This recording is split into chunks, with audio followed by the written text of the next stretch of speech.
All righty. Hi, everyone. This is Yelena Smith with KMS Technology. I'm the marketing director here, and we're just so excited to have everyone join us for this very valuable conversation today on Salesforce 2024, Unleashing Data, Harmony, and Integrity Innovations. We have some great speakers here today, but before we get started, just going to run through some housekeeping things. We'll go through introductions, kind of cover the current state of Salesforce today, trends, challenges that we're seeing in the market. We'll dive into the panelist discussion and then go through a Q&A and wrap up. During any time of the presentation, if you guys have any questions, feel free to just throw them into the chat box in the Q&A, and we will review them towards the end of the presentation. And now, before we go into introductions, I do just want to share, we'll have some polling questions sprinkled throughout the presentation. So I do want to just do a test poll. You guys should see something pop up on your screen. Let's see if you guys can answer that, and you'll see some of these throughout the presentation, and we ask for your participation. How much coffee have you had today? I know I haven't had enough. Awesome. Okay. So that's how that will work. And then Mike, I know you'll kind of interject when we'll do some more of the polls, but if you want to go ahead and get started and introduce yourself and the panel, and we'll go from there. Yeah, thank you, Yelena. Good afternoon, everyone. Mike Chandler with KMS Technology. I am a senior account executive here with over 13 years working in the Salesforce partner ecosystem and working with Salesforce products. I have advised and worked with Fortune 500 to 2000 type companies, ranging from different types of industries, including technology, high tech, manufacturing clients, financial services, retail and consumer goods, e-commerce, and healthcare. And I'm in charge of leading our consulting, technology, and overall business development practice and account management here at KMS Technology. Now I'll pass it over to Jeremy Lambert for his introduction. Hello, everyone. Jeremy Lambert here. Thank you for joining today. I am the Salesforce Practice Director here at KMS Technology. Similar to Mike, I've been in the ecosystem for quite some time. I started in 2007, so roughly 16 years ago at this point. During that time, I've spearheaded numerous end-to-end Salesforce implementations, helping organizations leverage the power of cloud-based CRM for their sales, marketing, and customer service operations. And that means anything from migrating from a legacy system all the way to integrating, cleansing data, training, everything end-to-end on Salesforce implementations. During this time, I've watched Salesforce evolve from a sales-based or sales-focused CRM, right, into a suite of customer 360 products now that cover the entire organization. And I'm super excited to be here today, and especially excited about Salesforce's data and all the innovations going on around AI and the data cloud. Thanks, Jeremy. And Will Albers, if you want to go ahead and introduce yourself, that'd be great. Sure.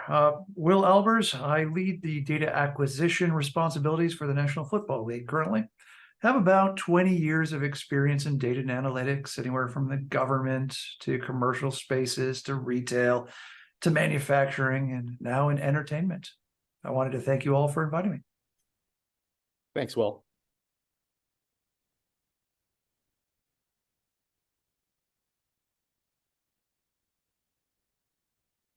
All right, guys. Okay. There you go. And now I'll just give some information on who KMS Technology is. So KMS Technology, we are a global technology solutions provider and also a Salesforce SI partner. We are headquartered in Atlanta, Georgia. We have 4 more offices around the globe, 2 in Mexico and 2 in Vietnam. And where we focus in on Salesforce is basically the Salesforce 360 core platform. Also, we do work around AI, MuleSoft, and Revenue Cloud. across the practices we have, over 1,500 people around the world to help with that, and with over 16 years of experience.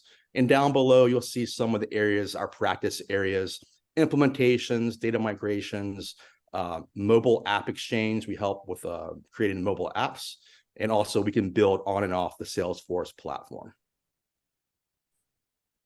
And before we go into the panel discussion, you should see 2 more poll questions pop up for you to answer.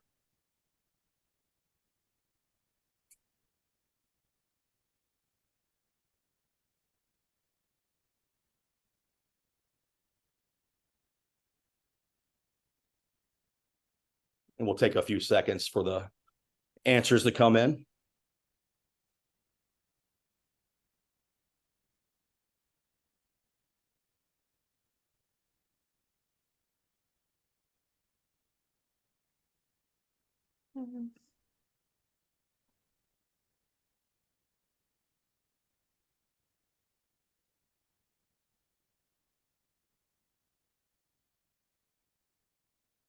And the second one should pop up.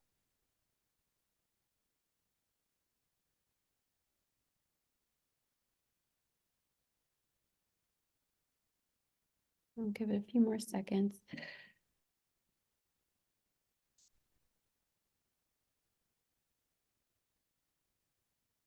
All right, great. Mike, I'll let you.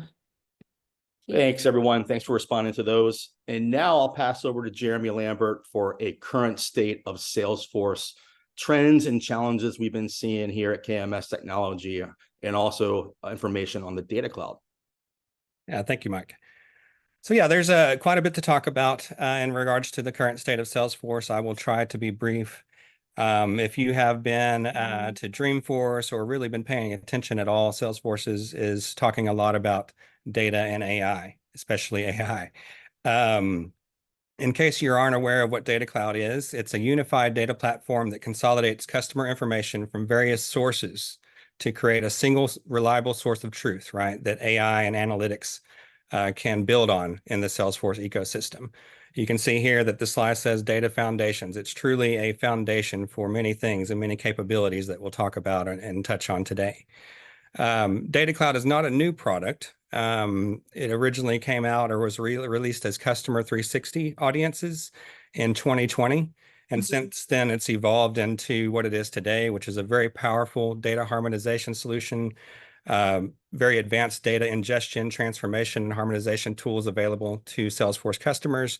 And it's connected to Sales, Service, Marketing Cloud as the entire Customer 360 suite of products. Salesforce is offering a way for customers on Enterprise Edition to get started at no cost for Data Cloud.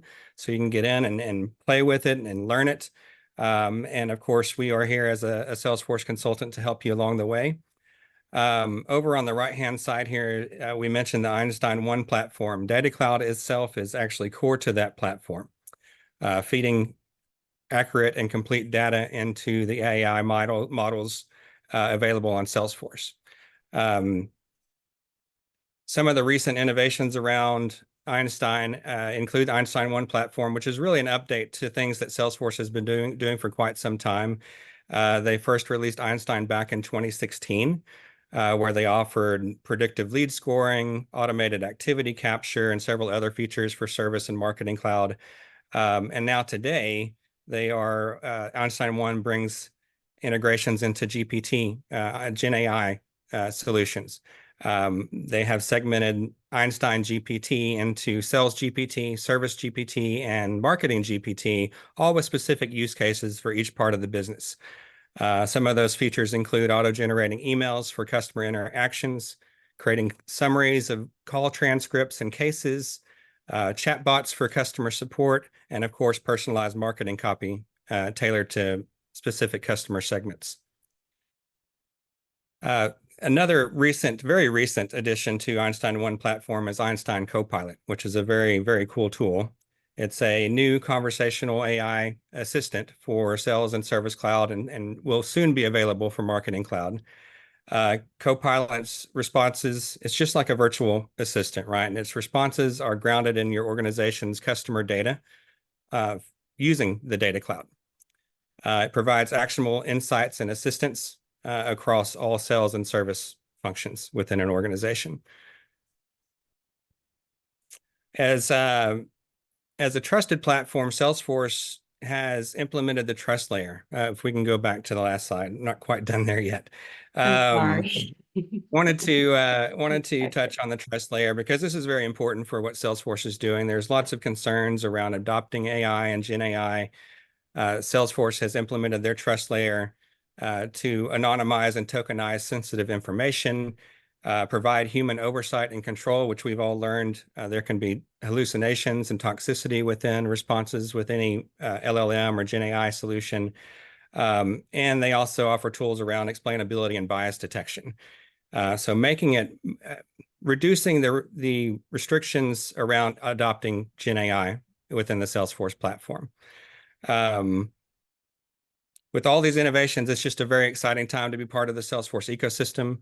We're going to touch on more of these as we go through our conversation today. Now we can go to the next slide here. Thanks, Jeremy. Sorry. Sorry. So challenges. So a lot of us are aware of these challenges, right? Security is number one on a lot of business leaders and IT leaders list. Salesforce is again a trusted platform. It focuses on security, and a lot of the customers know that they can trust Salesforce to provide security and privacy where needed. Another issue is the volume of data is very overwhelming, right? We have a lot of data coming from a lot of sources, and statistics say that data is going to increase 22% a year on average for most businesses. Next is that it takes too long to get insights. There's a lot of time going into, curating data, collecting data, and aggregating that data, and making it available and easily consumed for business leaders. And of course, last but not least, it's everyone's problem, right? We all have a responsibility, whether you're an admin, an end user, business leader, all have a responsibility in making sure your data is clean and accurate and up to date. A couple of interesting statistics here, right? 87% of analytics and IT leaders say that advances in AI make data management a high priority. So this is very recognized. Data management, clean data is hugely important for enabling AI. And another one here is incomplete and inaccurate data is costing businesses $3.1 trillion annually, which really highlights the opportunity that businesses have to get cleaner data, to work with their data, and to improve their engagements with their customers using core good data.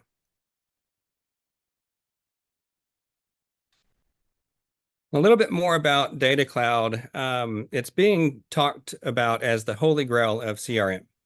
And the reason being is this data problem has existed since the infancy of CRM, right? It's an issue for all CRMs, all business systems really, is keeping up with data coming in, making sure that it's clean. We've all heard the terminology garbage in, garbage out. Organizations put a lot of time and effort into trying to maintain good quality data. Data Cloud really provides a lot of tools, a lot of automations around helping organizations do that, right? To get to a good, solid, complete view of customer data. I kind of skipped over the top here. We touched on it a little bit a little while ago. Data Cloud is not new. It's gone through these different iterations. You can see if you're familiar with Salesforce, you know that they rebrand things often. And a lot of this is just rebranding. But from Customer 360s to Marketing Cloud Customer Data Platform, the use case was primarily marketing. Then it was relabeled or rebranded as Salesforce Genie, and that's when it started to take on more of the sales and service use cases, right? And today it's now labeled Data Cloud. As we've been talking so far, Data Cloud data is essential for businesses to operate more efficiently and to have better engagements, better contact with their customers, which leads to business growth. Of course, Data Cloud, like I'm saying, is partly responsible for powering Salesforce Gen AI innovation. The data feeds into all AI capabilities on the Salesforce platform.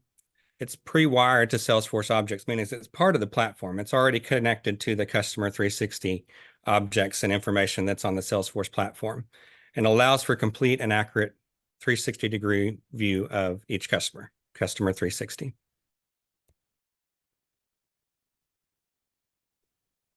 We'll go into more detail as we move forward. I think, Mike, now we can go ahead and start the panelist discussion. Thank you, Jeremy. That was a great rundown. So we'll dive into the panel discussion right now and ask some questions to our panelists and dive into these topics. So first question is for Will. So Will, you've worked in multiple different industries across your career, right? And have seen successful implementations on how to cleanse, validate, and standardize data.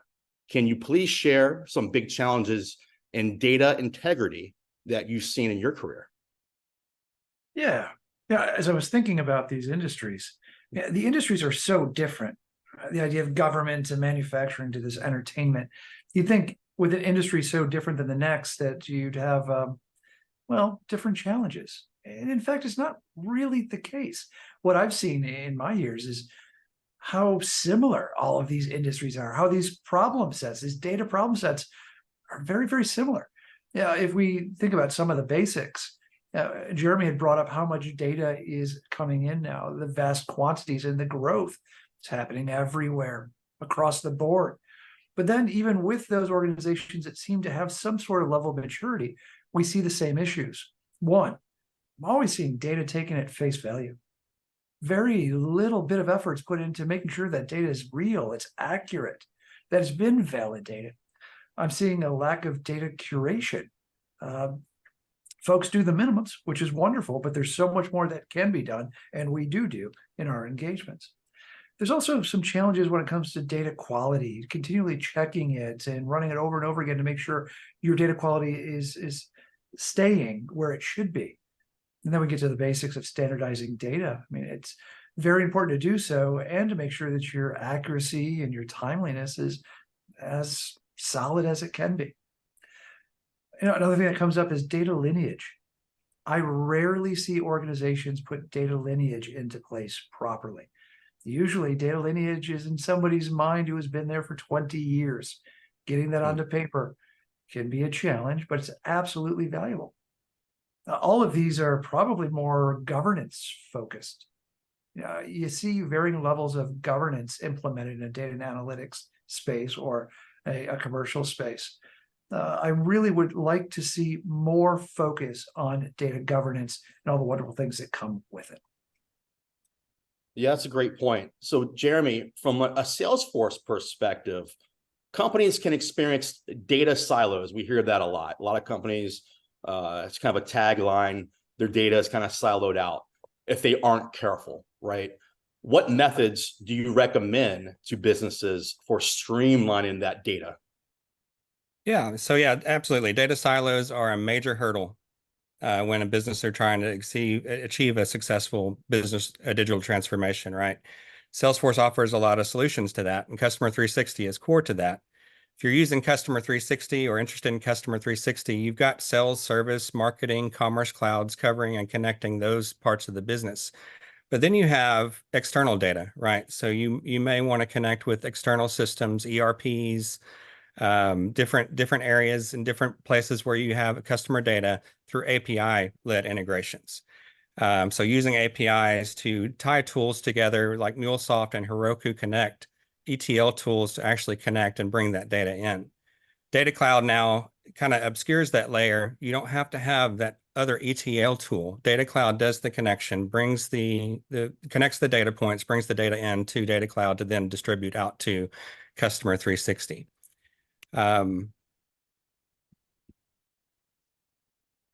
Standardization in governments is something that Will brought up, right? And so Data Cloud and Salesforce in general offers tons of features around defining data definitions, making sure formats are inputted correctly, access control. People have the right access to the right data, right? And all of these tools ensure data quality and consistency, enabling smooth integration and analysis of the data. And more non-technical approach and important to all of this is breaking down departmental barriers. So fostering collaboration and communication between departments is essential. And this is more of a lead by example. It's a culture thing. So encouraging information sharing and joint ownership of customer data breaks down the data silos and promotes a data-driven culture. By adopting all these methods, businesses can effectively streamline data integration, overcome data silos, and unlock the true potential of their information for improved decision-making and customer experiences. So Will pointed out, several key things that are important to maintaining data for an organization, especially a lot of data that's coming in consistently.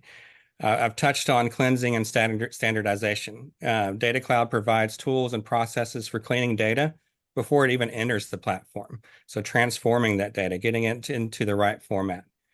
This includes identifying, correcting inconsistencies, dealing with duplicates in an automated fashion, and dealing with missing values, data that's not there and should be there. Then, of course, there's data quality monitoring. Data Cloud allows users to monitor the quality of their data with dashboards and quality metrics throughout the Data Cloud system. And this enables proactive identification of potential data issues and facilitates taking corrective actions along the way. That brings up a good example that I want to share with the group. Is we're talking about data silos and data monitoring and cleansing. So I was working with a CEO from a large roofing company that's based in Florida, and they do work around 7 or 8 states in the Southeast region. About 85% of their business is residential, and the rest being commercial. So they really focus in on residential homes, roofing, solar panels around that. They were using Salesforce CRM currently, and they were looking for advisement on Commerce Cloud and also field sales services because they were having a lot of challenges with their data. They have 1 or 2 people in the back end of the office really updating their CRM, customer information, and they have so many different platforms coming in that is telling them data about a person's home. You think about a roof, you got certain square footage, certain materials that need advisement within the weather, right? Like Florida, Georgia, they have hurricanes and need special types of materials for doing new roofs. So getting a lot of different sources, they're having to cleanse their data or having problems with that before Salesforce.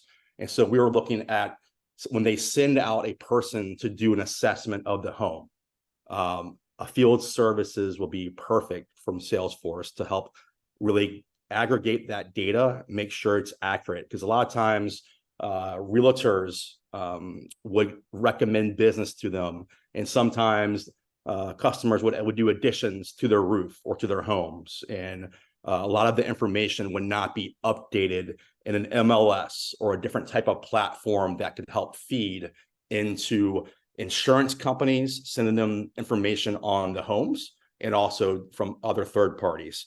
So that was a big challenge for them. And we really, with the help of Salesforce, Commerce Cloud, and field services, and really putting some Einstein AI information into that CRM capabilities, they were able to unlock and really make sure their data was correct. And that all happens on the back end, if you think about it, right? They want to make sure all the materials are correct. They have the correct work order.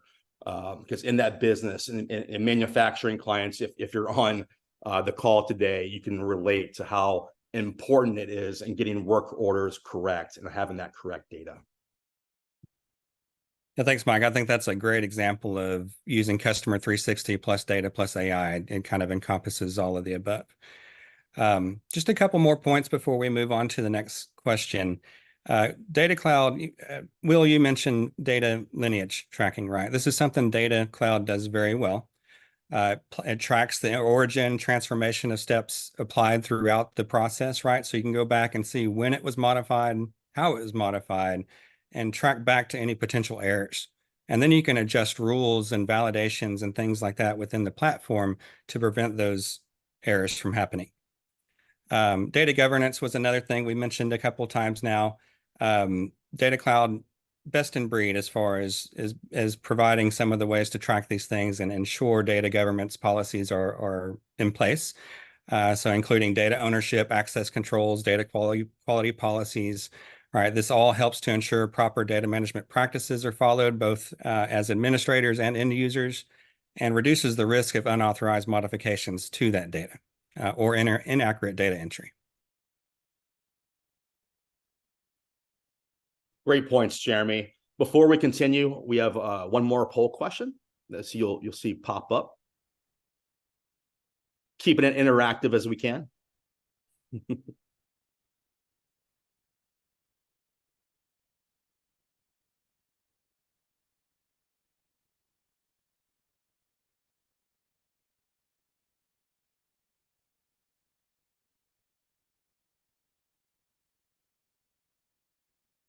A few more seconds.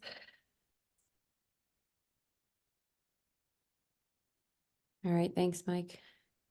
Great, thanks everyone. And we'll dive back in. This question's for you. We hear organizations all the time talk about a concept of the analytical journey, right? What does this mean to you? And what are some important considerations for companies looking to be successful in their data analytics journey need to abide by? I am addicted to this concept of the analytic journey. I live for it. This is the part that I think is exciting about data and analytics. But I think it's important to kind of target this conversation, this specific piece of data and analytics. What I wanted to bring up is we could talk about data and analytics in supply chain management. That's an excellent use case. We could talk about it in manufacturing performance. There's all sorts of ways to use data and analytics. But I think for today, let's focus on a goal of using data and analytics to improve customer data. Let's keep it in that space. And most of my journeys to date have been around the customer space. The majority of my focus has been there. So I speak about it kind of, well, you know what? I'm going to plagiarize. I'm going to steal a concept that my chief data officer has been using for a decade plus now. Wonderful man. It's this concept of see, know, and engage. And think of that as your analytic journey, the beginning of see, the end zone of knowing and engaging with your consumer. Let's define those. I think of see as foundational. I use something called NEPA, N-E-P-A. It means name, email, phone, and address. I mean, how simple can we get? I think anyone who's collecting information on their consumer, they can see that consumer. Wonderful. It is the norm now. And when you hear people talking about segmentation and groupings and anonymized data, this is what they're talking of. It's this really this level of seeing, this beginning of the analytic journey. Let's talk about the know portion, though, where this thing needs to move to. Knowing an individual is knowing more than what they bought with you, but how they engage with other things that are related. Knowing their family structure, their demographics, again, foundational, but also knowing how they engage with your partners or other aspects of, in my industry, the entertainment industry. Are they going to movies? Are they going to concerts? Are they going to games? Are they buying video games? Are they buying jerseys? There's so many ways you can see how an individual engages with your area of expertise from multiple dimensions. Trying to capture that is incredibly important. The NFL, and this is a really strong example, they've got wonderful owned and operated data they're collecting all the time. You know, if you watched a game, you bought something from NFL.com, they've got your information. They're asking if they can use it to market to you in the future. Very traditional. But we've got hundreds of sponsors and partners that are licensed to distribute and sell content that's NFL related. And each of them are sharing data with the NFL. We know when that fan engages all over the place. And we're using that information of engagement across the board to constantly prune our data to make sure it's the most trusted version of reality in this current state. I'm careful not to say perfect data. It's never perfect data, but we're looking for something that is trusted. Yeah, but when we talk about all those incoming sources of information, it's not like they're all standardized. Not like they're all normalized. Some are spelled differently. Some are the wrong person. There's all sorts of ways this can come together. It's probably important to talk about identity resolution. It's incredibly critical piece of taking all these pieces of data and make sure you're connecting them to the right individual. You know, in my case, making sure that you're talking to Will Albers and not my dad. Yeah. Will Albers, not my son. Will Albers. I mean, and we all lived at the same place at some point in time. What can we do to make sure we're talking about the right Will Albers in that right situation? And I still talk about all those incoming pieces. I think of them as breadcrumbs. They're not always whole pieces of information. They're little tidbits of information. And our game with identity resolution is trying to take those breadcrumbs and piece them together to that right person. But hold on to those breadcrumbs. Even if you can't connect them to people, they're going to be valuable later. It's amazing what you can pick up off the cutting room floor if you just hold on to your data for a decent length of time. That's a great point, Will. So you mentioned, so going back, so you mentioned defining the goal first, right? Yeah. Now, would that be a company-wide goal, or would that be more team-based, right? Like maybe an engineering team, sales and marketing. Do you have any principles or philosophies around that? Oh, interesting. Okay, yeah, I definitely have some principles and philosophies around that, but I do want to answer your question very directly. Yeah. It's not an or, it's both. The organization is going to have specific goals that we're going to get behind, and the team is going to have specific subtasks that we're going to get behind to make sure that corporate-wide goal is met. But the principles, it's important. Jeremy, you brought this up. Cleansing, validating, standardizing data, again, foundational, but so incredibly important. As a principle, you cannot skip that step. You cannot pretend to do it in a lesser, easier way than people have before. You've got to do it the right way as a foundation. Absolutely important. The other thing I wanted to bring up is just kind of, we talked a little bit about identity resolution. I usually include that as a principle. We talked a little bit about breadcrumbs. I use that as a principle. But there's some philosophies that I tend to bring into effect as well. Start simple. There's no reason to jump in and go crazy right off the bat, but progress rapidly. Get the foundation taken care of. The other thing I would say is highlight big changes occasionally. This is where you're going to stand up and pound your chest and go, we did this wonderful thing. Do that every once in a while. It's important. But what I find to be more valuable, especially in a culture shift, is implementing small changes below the radar. Get those changes in place so when people look back and go, this data analytics organization, they're wonderful. They did that great big thing. But you notice all these other things they did for us and how our jobs are easier? You get a lot of trust. You get a trusted partner scenario by doing those little things under the radar. And those are very meaningful. Two other points I want to bring up. I believe when it comes to data and analytics, there's a lot of organizations that used to sub this out, kind of black box analytics, have somebody do it for you. We've learned over time, you lose IP that way, and it's really challenging to break away. So I'm going to suggest as a philosophy, bring your data and analytics in-house, own that IP, but partner with the right providers to make sure you're doing it right and you're doing it to the latest technologies possible. That interaction is very, very important. Yeah, and don't get comfortable. I talk about all these things like they're easy to do. They're not. It's not like when you do them, they're done. You never have to touch them again. Always continue to cleanse, and validate, and standardize. Always check the industry for consistent change and try to stick with those that are on the forward face versus those that just have a strong name and haven't changed in 20 years. Hopefully that helps. Yeah, no, I think that's great. You brought up some really great points. I think you're speaking the Salesforce language, right? Like when we talk about customer 360, having the one-to-one view, being very personalized on that analytical journey, right? From a Salesforce perspective, I just want to add some color around how Data Cloud can help with some of these things you mentioned, right? So seeing and knowing, I love the see, know, and engage concept, right? Seeing, knowing, and oftentimes we talked about this, leading up to the webinar. Seeing and knowing involves knowing what data you have, right? What do you have accessible to you? What can you get that you don't already have?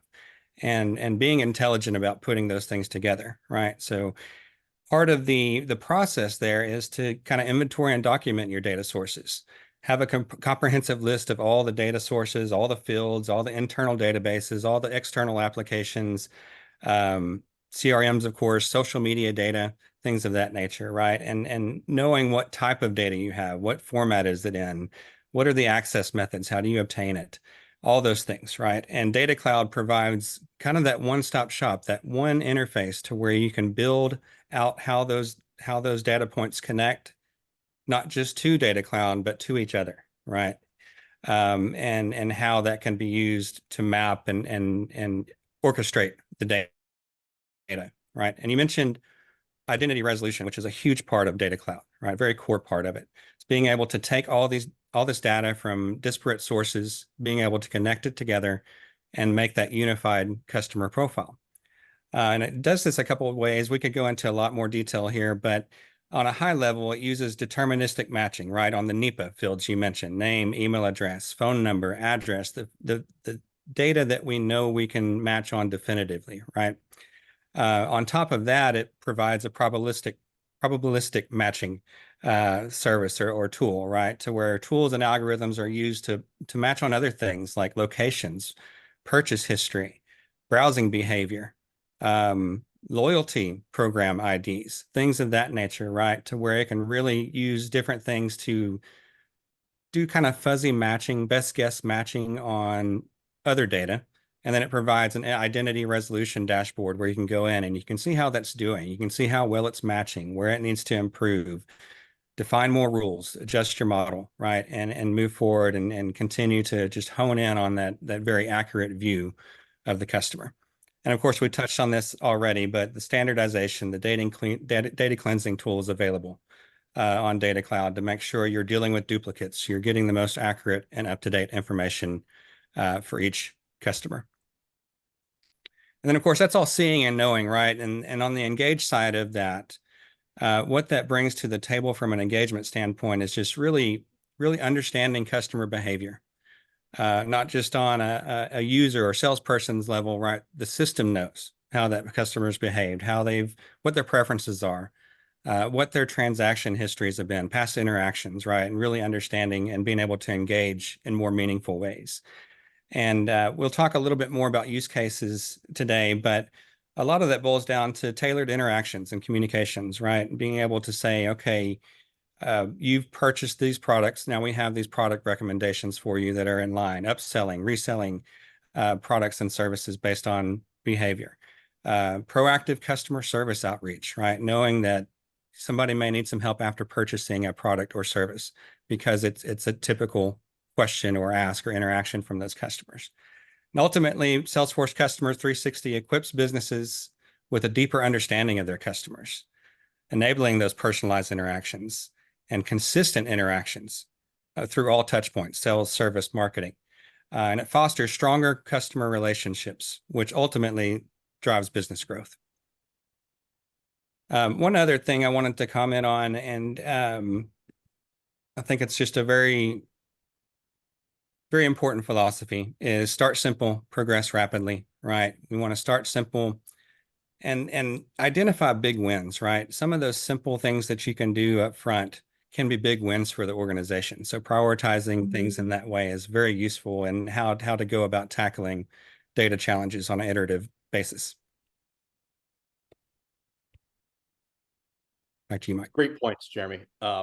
So one quick question for you. So how does Salesforce help maintain best practices around data integrity? So again, we're talking about Data Cloud, right? And all these different tools and things that are available to us. So we're saving time for administrators and end users with the automated matching and deduplication through the identity resolution. Data Cloud is offering validation and standardization, scheduled cleansing tasks, so automating cleansing tasks that you know need to occur on a regular basis, and pre-built cleansing tools for all of those things, standardization of addresses, names, NEPA, and of course, enrichment with the external data.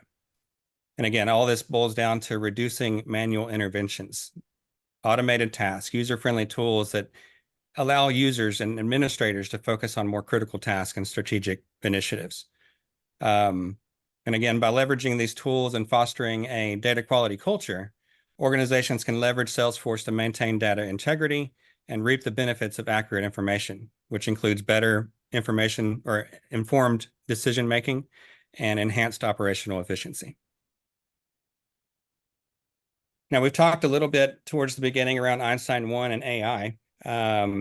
Data Cloud is deeply integrated and core to Einstein 1, which also allows AI capabilities around data for anomaly detection, pattern recognition, and predictive analysis to identify potential data errors. So in addition to these time savings, Data Cloud features, from Data Cloud features, there's all the AI innovations that are coming about, right? Gen AI, the GPT services that Salesforce is offering on their platform. All of that, in order to get the most effective responses and use these tools the most effectively, you want to ground that data in your customer data, all the data that you're pulling in from these different sources. If you ground the Gen AI responses into customer data, you're much more likely to improve those interactions, right? And have those better engagements with your customers. So one thing that I wanted to mention while we're on this kind of topic of Gen AI, we do have a panelist discussion coming up in May where we'll be taking a deeper dive into Gen AI, LLMs, and customer data, and how all of this, how you ground your customer data and the benefits of that for organizations. But the bottom line here is that Customer 360 data AI brings a lot of benefits to scalability, reducing labor load, reducing the heavy lifting, right, for admins and end users. Yeah, so keeping on the data track here, Will, so you've worked with some great minds at Dun & Bradstreet, Ford Motor Company, and now at the NFL. What you yourself and people you've worked with, what is keeping you all up at night around the analytical data journey? Two things. What keeps me up at night is making sure that my people, the team, the staff, are feeling engaged and fulfilled in their career. That people side of it is really, really important to me. To be able to give them something that's meaningful, to help them develop their talent, their skills, have them be proud of the work they do. I'm constantly thinking about how to do that. But there's a flip side to the people piece. That's money, budgets. None of us have like this gigantic purse of dollars to keep on spending. And when you make that journey and you get really close to that end, the budget starts to restrict. And I think all of us go through this wonderful phase of, you got some investment, you're going to do great things for this company, you hire in a ton of great people, you scale by people. Eventually you can't do that anymore. Eventually you've got to figure out how to do more with less. And it's not so much that this turns into laying people off. It just means you slow down the amount of people you start to hire as you look for technologies that can help that person scale their work output to be larger. And Jeremy, you were talking about AI. I tend to think a lot around AI as well, but with my view of AI, it's less about AI doing the job of someone, and it's more about someone being able to use AI to scale their work output much larger than I could ever tackle by hiring more bodies. It's a tough thing to do, but I think that's exactly where we are right now in the industry. Yeah, I think that's a great point. And all the automations and all the capabilities I just kind of went over are helping us do more with less, right? But it doesn't remove the human interaction at all. We're far from that. Yeah. We still have to review what the Gen AI models are giving us, making sure it's complete and accurate. And Data Cloud's really great about providing those tools and those dashboards to help you do that and monitor that closely. So one more before we go to the question Q&A, Jeremy, real quick. So we've talked about all this great data integrity. So moving forward, how is Salesforce going to help their customers, their clients? Yeah, that's a great question. We have seen a lot of use cases over the past year come up, and we're still figuring out what those use cases are. I'll go through a few of those today. And really, Data Cloud is at the core of all this, feeding into sales on the sales side of things, enhanced sales forecasting, improved lead scoring and qualification, personalized customer engagement, right? Streamlined opportunity management, forecasting, deeper customer insights, right? Being able to offer customers what they're looking for and really hit home with them during the sales process. Mike, I believe you had a use case as well for Sales Cloud. Yeah, like, so one customer I've worked with in the past couple of years ago, a very large, let's say, farm equipment company based in the Midwest. They are using Salesforce CRM, and they were looking at small marketing team. They were looking for better personalization with Marketing Cloud. So they were looking to enhance personalization and really connecting with their core users. And these are individual farmers around the Midwest. And they have locations where you could go into their location, buy parts, look at upgrading farm equipment. And once COVID hit, that really upset their business model, right? So they did not have a contingency plan. This large manufacturing mechanical company really didn't have anything in place to pivot. So with the help of Salesforce and Marketing Cloud, Service Cloud, you think about farmers and some of their equipment is 10, 15 years old. Some of the parts are maybe not made anymore. So there was really a big disconnect with finding certain specialized parts that could be located halfway across the country. And they weren't really listening to their customer base, right, about how to get them what they needed in order to survive during COVID and moving forward. So with the help of Marketing Cloud, Service Cloud, they're bringing in catalogs, they're bringing in individualized personal marketplaces where they can find and aggregate certain tools and parts that could help with their day-to-day activities, right? This is one thing about having perfect data, right? Bringing that integrity. They got to keep this under house, under security. They don't want their other customers going out to a different competitor and saying, hey, come on over here. We have this part. We have a better solution for you, right? So they noticed the need with the help of Salesforce around Marketing Cloud, Sales Cloud, and Service Cloud to help better service their customers in that area. Oh, that's great, Mike. So they're using it for multiple areas of Customer 360. Right. I'll just hit on, I may be a little redundant here, but I'll hit on a few more for Service and Marketing Cloud here. Obviously, personalized customer support, knowing what those past interactions are. Proactive issue resolution, right? Somebody's coming in with an issue. We have knowledge bases. We have history on how we've solved those problems before. We can be more proactive with these tools. Improve knowledge management, streamline case management. And of course, with Service and Marketing Cloud, both part of the customer journey, right? And being able to optimize and enhance that customer journey. Will, you've touched on segmentation, right? Enhanced audience segmentation, knowing your customer. Personalized and dynamic content in the Marketing Cloud, providing them content and email messaging that really resonates with the customer. Customer journey optimization, improved attribution modeling, and predictive marketing and audience insights. Right. So lots of interesting things happening. Like I said, we're continuing to identify and find new use cases as we all move forward in the data and AI landscape. But lots of areas that this can help businesses with.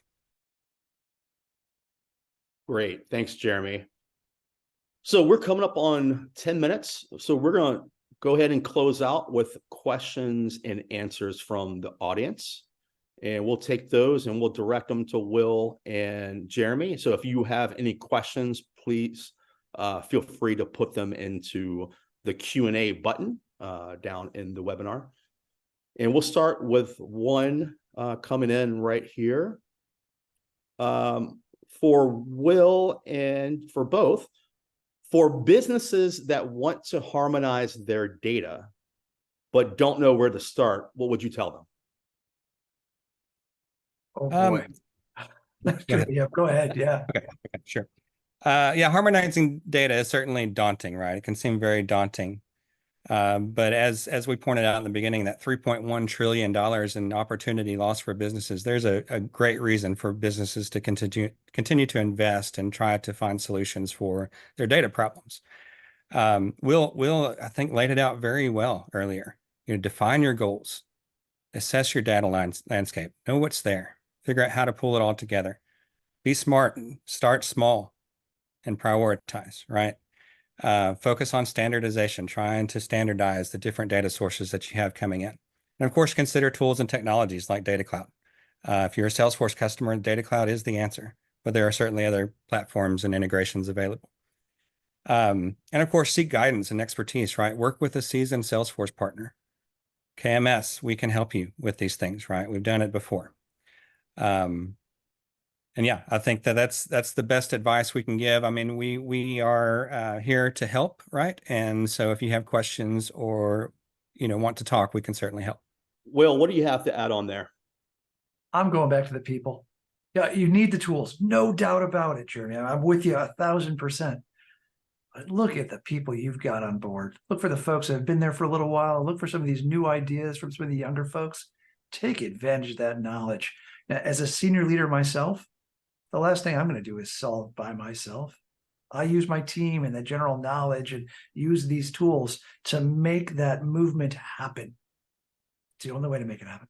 Yeah, I think that's a great point. And the people that know the data the best, whatever state it's in, right? The people that know it best are the ones that work with it day in and day out. Great points. Moving to the next question we have coming in. Can you please provide examples or case studies of organizations that have successfully harnessed the power of data within Salesforce to achieve their business goals? Sure. I've got a couple I can talk to real quick. One is we have been working with a large accounting firm that integrates with several different systems, including their ERP, their human resource management tools, different portals and applications, web applications. And we're basically bringing all that data into Salesforce to help with improving estimates and revenue forecasting. So we're bringing in historical quotes, historical proposals, invoices, things of that nature for any given client, and be able to say, we've done these services before. We're going to do something similar again, help us produce that quote and quickly get through that quoting process and really close that deal quicker, right? We also have a client in the trade show industry that does products and services for trade shows. And what we've done for them is built a website on Heroku. Using Heroku Connect, we bring all that data back into Sales and Service Cloud and Marketing Cloud and allow them to really base all their sales and marketing initiatives on actual interactions the customer is doing on the website. So that if they click on a product, they can see there's some interest there. They don't even have to put it in their cart or finish the transaction, right? But see that there's been some interest in a particular product line or product category. And so they can then sell, upsell, reach out, market to that person to work towards revenue. Both of these case studies are available. We have some on our App Exchange listing. I believe the accounting firm one is being published right now, but it's something that we could provide to those that have attended today and anybody that ask. Great. Thanks for the examples. Next one we have here, it's for the panel. Are there certain use cases you consider using third-party MDM solutions alongside Data Cloud? And if so, when? So MDM is referring to mobile device management platform, I believe, right? And so I think there are certainly use cases there. And I see Heather, my friend, is asking this question, and we can definitely go into more detail offline. There's definitely some use cases. I mean, the businesses are using mobile apps to, provide tools for their people internally, and those interactions, while those people are out in the service or sales field, they can quickly interact with Data Cloud, Einstein AI, all within the mobile app, right? Using the Salesforce One mobile app. I don't know if that answers your question directly, Heather, but I'd love to spend some more time with you, after the webinar and see if we can help with that. Great, thanks. We have one more so far. So what are the most common use cases your team is seeing for Data Cloud so far? And that can be Will and Jeremy. Jeremy, I'll jump in real quick just with one that we tend to see a lot of. The NFL, we recently brought our data and analytics back in-house.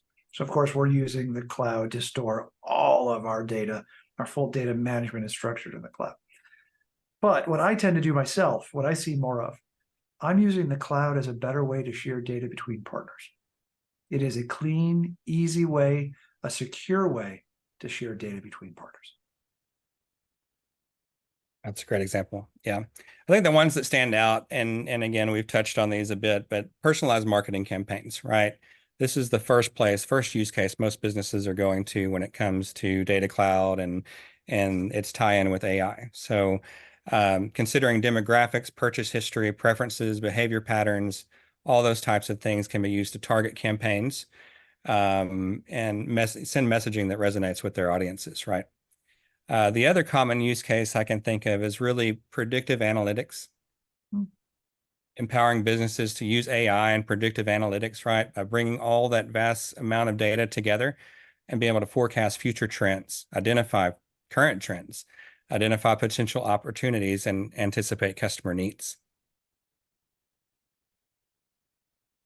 Great breakdown. One more which popped in. So for Will and Jeremy, what methods or strategies do you all recommend for streamlining data integration processes and breaking down data silos within Salesforce?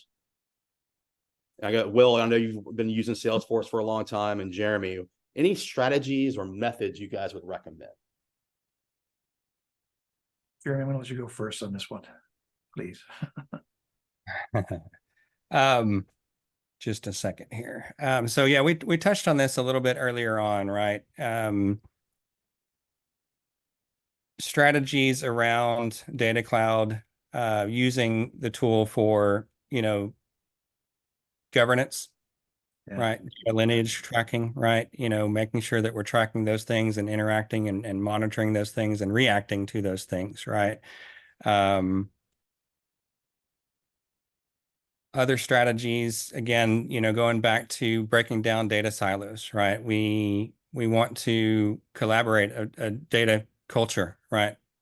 Making sure departments are working together, making sure they're not putting walls up.